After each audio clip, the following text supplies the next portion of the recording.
Well, hi there. This is Sven from Aborted, and you're watching RichardMetalFan. Hey everybody, RichardMetalFan here with episode 83 of RichardMetalFan Interviews here at the Masquerade in Atlanta, Georgia, and I'm here chatting with Sven from Aborted. How are you doing today, Sven?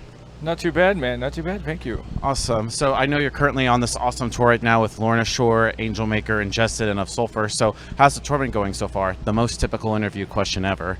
Well, it's going really good. I'll tell you, for episode 83, we can't really complain. It's been sold out every day, and it will be sold out every day, so that's insane. Yeah. And I never done a tour that's sold out in advance, so... Yeah, and especially for a band like bands like this genre. Yeah, dude. Yeah, so basically what I want to do a quick rundown of your catalog as well as talk about your journey as a musician. Mm-hmm. But what were the first bands that got you into metal, and what made you want to be a vocalist? The first bands that got me into metal, Jesus. Well, I mean, you opened the whole box there, because there's a big difference between the bands that got me into metal and the bands that made me want to be a vocalist. Bands that got me into metal, I'd say Dio. The God. Yes, clearly. Because I'm also old, so for me, for sure, like, you know, shit, back in the day, Pantera, what else do we have? You know, Napalm Death, D-Side, Suffocation, Carcass, all that kind of stuff, you know. I grew up when, you know, death metal was at its peak, you know, back in the 90s, so a lot of that stuff. Yeah. And what were your bands before you started up Aborted? Were you in any other bands? No. Okay, so then how'd you know the guys at the time, because you all formed in 95? We formed it in 95. Before that, I was sort of involved in a different local band where I wasn't a vocalist, but their vocalist was too dumb to write lyrics and come up with vocal patterns, so they asked me to do it.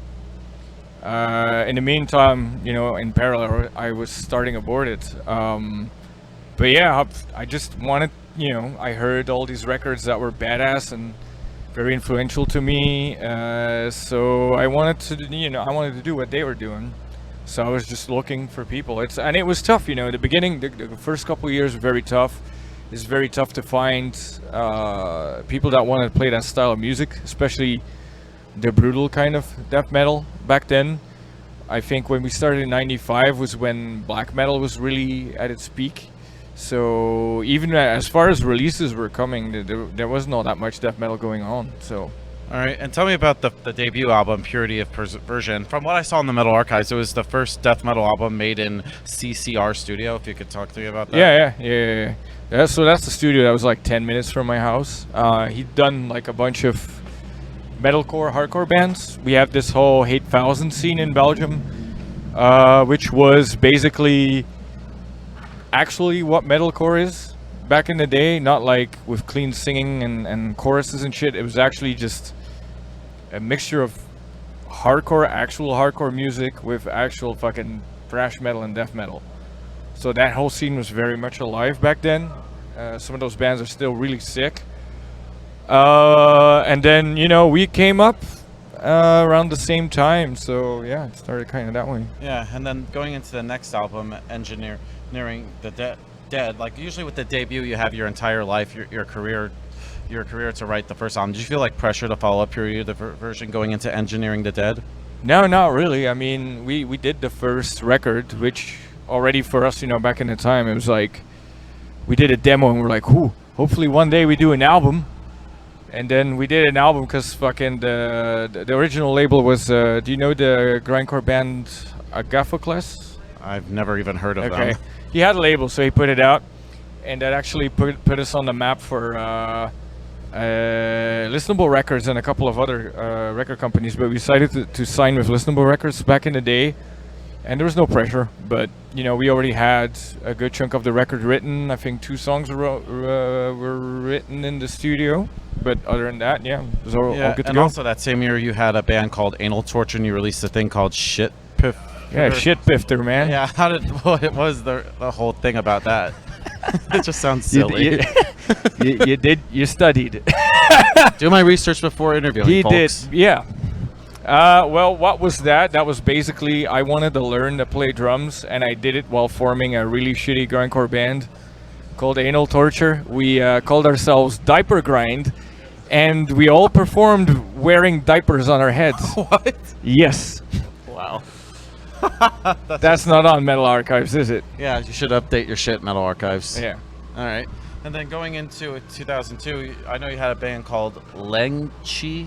Lengche, yeah. They're still around. Yeah, I didn't even know. Yeah, I know you played drums on that with Yep. with the release called Death by a Thousand Cuts. Tell me about that.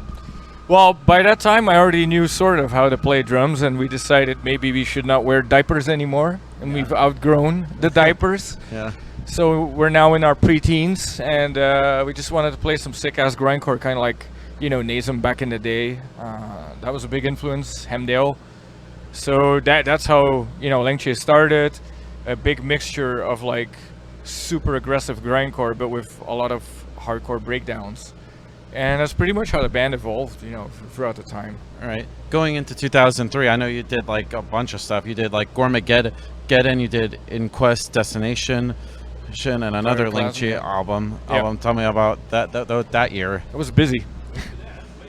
I drank a lot of coffee, so I had a lot of time on my hand. No.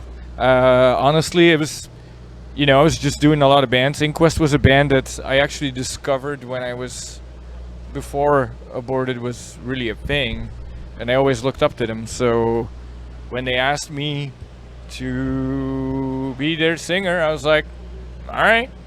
And we did like an EP and an album, and then I just didn't have the time anymore. Lengchi, I don't know which record we did that year. I want to say Man-Made Predator. Man-Made Predator, which actually brought Lengchi to tour US and Canada, which was sick. Oh, wow. Yeah, dude. It was cool. Yeah, I know next year will be 20 years of Gormageddon. Was there a chance you can get a celebration of that somehow? We already did that in 10 years of Gormageddon, so I don't know if there's a need for 20 years of Gormageddon. But never say no, I guess. Yeah, and I know you also did like the Hematobic EP in 04, and then in Quest you did Epileptic. Yeah. Tell me about that. Well, Hematobic EP was basically just something that tie us over until the next record, because I think if I look back at the timeline, during the Hematobic EP, we were on tour with Cannibal Corpse, so we needed something new. Yeah, while we're going kind of on. like a sneak preview. Yeah. And then we were trying out, are we gonna stay with Jacob Hansen, or do we want to go to Two Madsen, which we did to Two Madsen for Archaic. But it was a good time, yeah. And Epileptic is still a record I'm very proud of. It's cool stuff. Yeah, and I know you also did another Lengchi album called Process of Elimination, and also another Aborted album, Archaic Abattoir. Tell me about those. Well, Process of Elimination is where Lengchi actually got picked up by Relapse. So we did a couple of Maryland Death Fests. We did a Canadian tour with Beneath the Massacre and Fuck the Facts. We did a bunch of US dates. I think we did a West Coast short run with Suicide Silence even for Lengchi. And for Aborted, Archaic, it was kind of like a turning point somewhat musically, because you can't really tell in Gormageddon since there's a lot of melody in it, but the production was so harsh that it didn't seem as melodic as a record as it actually was. So people thought it was way more brutal than it is. But Archaic had a very clean production, and I guess the melodies were much more present. And I think back in the day, some people compared it to being metalcore, which I don't understand, but it is what it is. We're still happy with the record. It did good. And then tell me about Slaughter of Apparatus and Mara Must, those two albums in 07. Slaughter and Apparatus is a weird one. We did our first US tour, actual real first US tour of 8 weeks with Aborted after Archaic, and the lineup kind of imploded. Some people didn't want to tour anymore. Some people wanted to tour all the time. There was a lot of friction within the band, and that kind of fell apart. And then the lineup kind of was made that did Strychnine and fucking Slaughter and Apparatus. Yeah. Slaughter and Apparatus was still okay.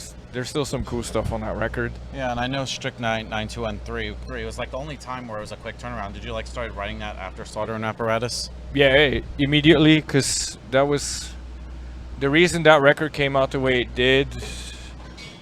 was multiple. I mean, we did Summer Slaughter, I believe. And they wanted us to immediately do a record. No. In order for us to do Summer Slaughter, we had to have a new record out, and Slaughter and Apparatus had not even been out a year.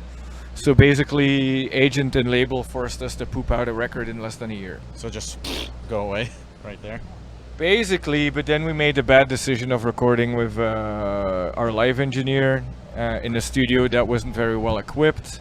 Damn. It was just like a pile-on of bad decisions and of a lineup that wasn't really holding well together, and which resulted in a piece of shit of a record. So I'm not afraid to say that it's a piece of shit. Yeah. But we did some cool tours.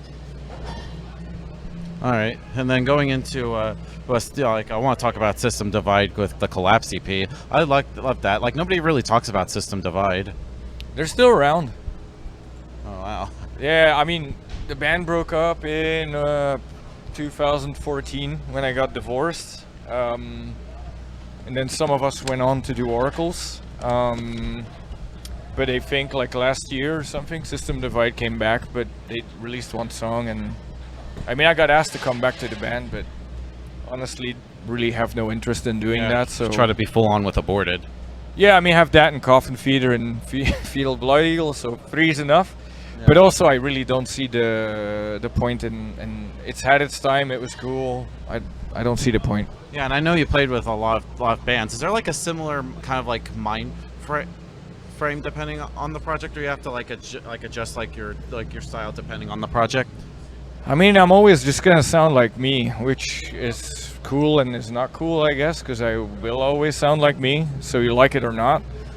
But I'm trying different things, like even in the last couple of Aborted records, I'm trying to add a lot of new things. Coffin Feeder has a lot of different things as well, so yeah. Yeah, and then going into the Coronary Reconstruction, another EP. Like, I always consider EPs, like, I kind of like make a video game reference, almost like a side quest. Was that something to hold people over till we get to Global Flatline? Well, honestly, being fully transparent, the band was as good as dead after Strychnine. I fired everybody from the band at that point because it was unmanageable anymore. And it was Dirk, who now plays for Megadeth. Yeah, great drummer. Yeah. Who's like, you can't stop, you can't let this go to waste, so you know what, let's do an EP. I'll record drums for you like we did for Gormageddon and Hematobic. He was on that too. Awesome. Let's find some new people and let's blow some new life into the band, which is what we did. And Coronary Reconstruction is what came out of it, and it's still a really cool EP, so yeah. That was basically a big turning point for us. Yeah. And tell me about Global Flatline, another one of my favorite albums. I know this year is also 10 years of that. Like, what was the mind frame going into that? Well, pretty much just continuing what we did on Coronary Reconstruction, because those songs are also on Global Flatline, so we just wanted to continue the new page we've turned and the new direction we took, or the, return to the roots, but with some new elements, of course. Just continue that, and we went back to Jacob Hansen, and record turned out really cool. Yeah, and then going into the Necrotic Manifesto, and that was actually, honestly, the first time I ever heard of you guys, and since then I've been a fan of you. What was that like, going from Global Flatline to Necrotic Manifesto? I think that was a really good period for the band. We had a very cool lineup. Everybody was like at that point in time, I think we've had the most brotherhood in the band. It was a lot of fun. I think for Necrotic Manifesto, we wrote over 22 songs. Oh, damn. And then we just only recorded the ones that we were like, okay, what's going to be the perfect record then for that time, which is what we did.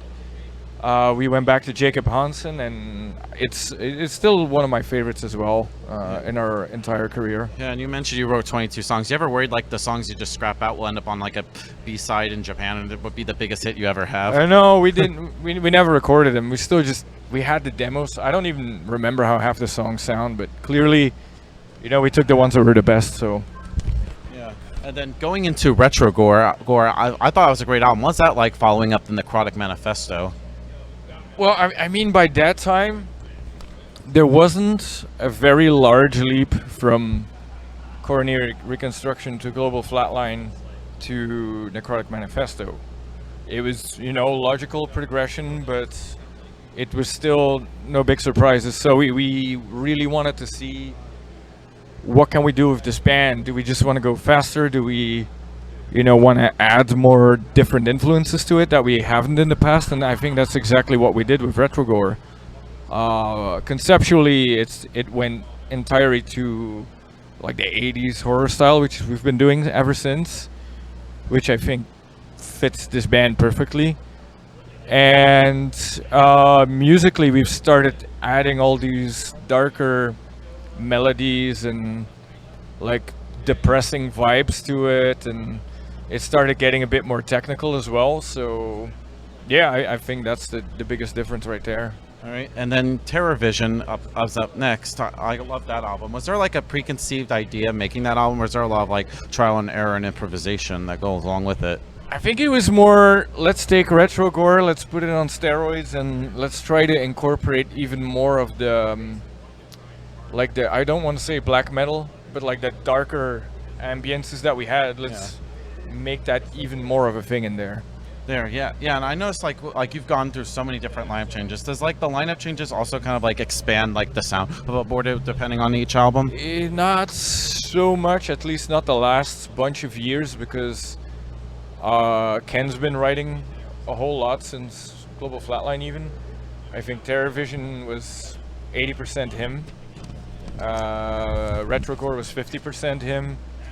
And then I think Maniacal, he wrote almost the whole thing. So, I mean, yes and no. I mean, of course, we also all have, our imprint on it. But I don't think that the lineup changes have been that impactful on the writing.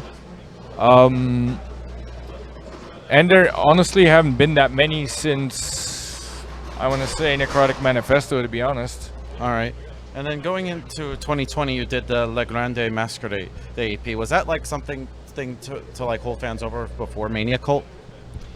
Well, 2 of those songs were leftovers from Terror Vision that did make it to the album, because the label wanted to cut the album. They thought it was too long. So we had those 2 and we liked them, so we want to have them on there. And then we recorded another 2 new songs, and that was to be used as an in-between for Maniacal, but also we were supposed to go on US tour with Napalm Death, and then COVID happened. Yeah. So La Grande Mascarade kind of went in the shitter for that. Yeah, and with each album that you've done is me as a fan. If you play me like 30 seconds of Aborted song, I tell like, oh, that's off of Gormageddon, or Necrotic Manifesto, so on and so forth. But do you almost kind of like view each album as almost kind of like a source portrait of who you were at that particular time? Yeah, I guess so. I think so, because we're all obviously going to be influenced by what we're listening to at the time, or the mood we're in, or usually before we start writing, we kind of have a discussion like, well, we've done this, where the fuck do we go now? Yeah. And then of course your latest album, Mania Cult. So is that almost kind of like a follow-up to Terror Vision? I almost forgot it. I should know this shit. Or do you think this album kind of like stands out in the Aborted catalog? I think it's a tough one because it was all written remotely and recorded remotely. We never met up, so it's definitely what you can call a pandemic record, but we did put a lot of work into it, and there's a lot of really cool ideas. We just need more time to see how we bring the entire show, or how we bring all these songs to the show. Seeing that we only play 40 minutes on this, there's only, I believe, 2 songs of Maniacal right now, because we have 11 albums. Can't just play the new album. And it must be harder to put like a set list together every album, right? It sucks. Yeah. Because you got those people that want to hear the really old shit, and then there's songs that we really like playing, and then we have to play new shit too. So Yeah, and I noticed you also like wrote this album like while you were isolated. Did like the pandemic at all help, like almost kind of like, I wouldn't say help, but influence sort of like the sound of the album in a way, or musically or lyrically? Lyrically, for sure. I was in a very dark place, and I think that really comes out in the lyrics as well. It deals with a lot of mental health issues, a lot of what I saw happening in the world at that time. And would I do another record like that? No, because I want this band to be something that people can draw energy from. I don't want to preach. I just want to have a good time and, you know, be something positive in people's lives, and just like an outlet of energy, you know. All right, and then I know also, so it's almost kind of like wrapping things up. Like I know you have new bands called Fetal Blood Eagle and Coffin Feeder. Yeah. Tell me about those bands. Well, Fatal Blood Eagle is a band that already existed. They initially had Matt from Cryptopsy doing vocals for them, but that didn't work out for some I reason. never knew that. Yeah, it didn't work out, and then the guitarist Jim Ricky from Suffocate. actually hit me up during the pandemic. We became good friends when he was selling merch for Cryptopsy on the Hell Over North America tour we did. And he asked me to do vocals on the record, and I did, so there it is. It got signed on Listenable Records, and the second album is almost done, I guess. And then Coffin Feeder is something that we started also during the pandemic with all Belgian guys. There's two, there's my friend Jan from Lengche that's playing bass. And then there's two other dudes from a band called Fleddy Malculi, which is like a metalcore band from Belgium. The drummer's called CB. He plays in a deathcore band called When Plagues Collide, and I mean it's like a mixture of all the bands together, basically. Awesome. Well, before we go, I just want to thank you for this interview. No There's problem. just anything else with Aborted and your other projects you'd like to plug? Coffin Feeder just released 2 new singles. Check it out. It's heavy as balls. EP comes out November 30th. Aborted just released a new singer, Infinite Terror, and we'll be on tour. So come check us out. Album 24 maybe. We'll see. Awesome. So everybody, Sven from Aborted. We'll see you next time.